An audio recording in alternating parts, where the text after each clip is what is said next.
Hello दोस्तों, मोहम्मद रफ़ी एक ऐसा नाम जिसे सुनते ही हमारे मन में गानों की एक अनोखी धुन घूमने लग जाती है। ऐसे गाने जो हमेशा हमारे दिल में बस जाते हैं। आज हम मोहम्मद रफ़ी की अनोखी गायकी की बात करेंगे जो उन्हें खास बनाती है। दोस्तों, पहले हम बात करेंगे राजेंद्र कुमार की फिल्म झुक गया आसमान के एक गीत के बारे में, जिसे गाया था मोहम्मद रफ़ी ने। लेकिन मोहम्मद रफ़ी से बार बार एक गलती हो रही थी, जिसके बारे में लेख टंडन ने एक इंटरव्यू के दौरान बताया था। फिल्म झुक गया आसमान साल 1968 में रिलीज हुई थी, जिसे लेख टंडन ने निर्देशित किया था। यह एक रोमांटिक कॉमेडी मूवी थी जिसमें राजेंद्र कुमार, सायरा बानो, राजेंद्र नाथ और प्रेम चोपड़ा ने अहम भूमिका निभाई थी। और फिल्म का संगीत दिया था शंकर जयकिशन ने, और वहीं फिल्म के गीत शैलेंद्र, हसरत जयपुरी और एस.एच. बिहारी ने लिखे थे। फिल्म को क्रिटिक्स और दर्शकों ने काफी पसंद किया, लेकिन बॉक्स ऑफिस पर फिल्म इतना कमाल नहीं कर पाई थी। लेकिन फिल्म के सभी गाने जबरदस्त हिट रहे थे।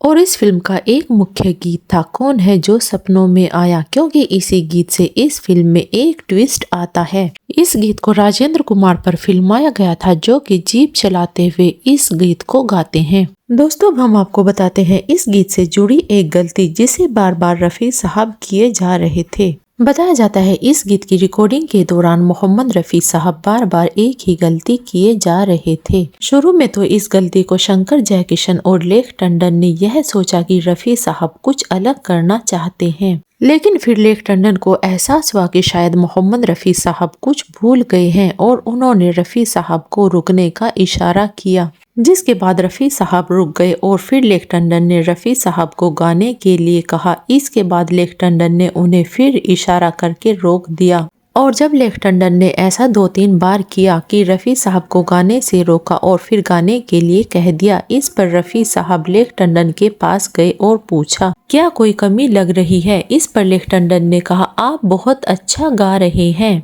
लेकिन आपकी आवाज में शम्मी कपूर की झलक आ रही है, आप राजेंद्र कुमार के अंदाज में नहीं गा रहे हैं। और रफ़ी साहब तुरंत अपनी गलती समझ गए, और उन्होंने तभी राजेंद्र कुमार की टोन बदली और गाना गाना शुरू कर दिया। दोस्तों, दरअसल ऐसा इसलिए हो रहा था कि मोहम्मद रफ़ी साहब ने शम्मी कपूर जी के लिए भी बहुत सारे गीत गाए हैं। ऐसे में शायद उस दिन वह यह भूल गए होंगे कि आज वह राजेंद्र कुमार के लिए गा रहे हैं, न कि शम्मी कपूर के लिए। और इसके बाद रफ़ी साहब ने टोन बदलकर राजेंद्र कुमार के अंदाज में इस गीत को इतने बेहतरीन तरीके से गाया कि फिल्म रिलीज होते ही यह गीत लोगों की जुबान पर चढ़ गया। दोस्तों, रफ़ी साहब की गायकी की बात करते हुए एक बार नौशाद ने एक इंटरव्यू के दौरान कहा था, उन्होंने बड़े बड़ों को सुरों से हटते देखा है, लेकिन मोहम्मद रफ़ी साहब को उन्होंने कभी सुरों से हटते नहीं देखा। ऐसा ही एक किस्सा राजेश रोशन ने भी मोहम्मद रफ़ी साहब के बारे में बताया था। यह किस्सा है साल 1977 में रिलीज हुई फिल्म दूसरे आदमी की गीत की रिकॉर्डिंग के दौरान का। गीत के बोल मजरू सुल्तानपुरी ने लिखे थे और संगीत दिया था राजेश रोशन ने। इस गीत को गाया था लता मंगेशकर और किशोर कुमार ने। इस गीत में रफ़ी साहब का एक एडलिब पार्ट भी था, और इस गीत को फिल्माया गया था ऋषि कपूर, राखी और शशि कपूर पर। उन्होंने बताया गाने की रिकॉर्डिंग 10 दिन बाद थी, इसलिए उन्होंने एक रिकॉर्डेड कैसेट किशोर दा को दे दी थी, जिससे कि वह घर पर सुनकर रिहर्सल करते रहे।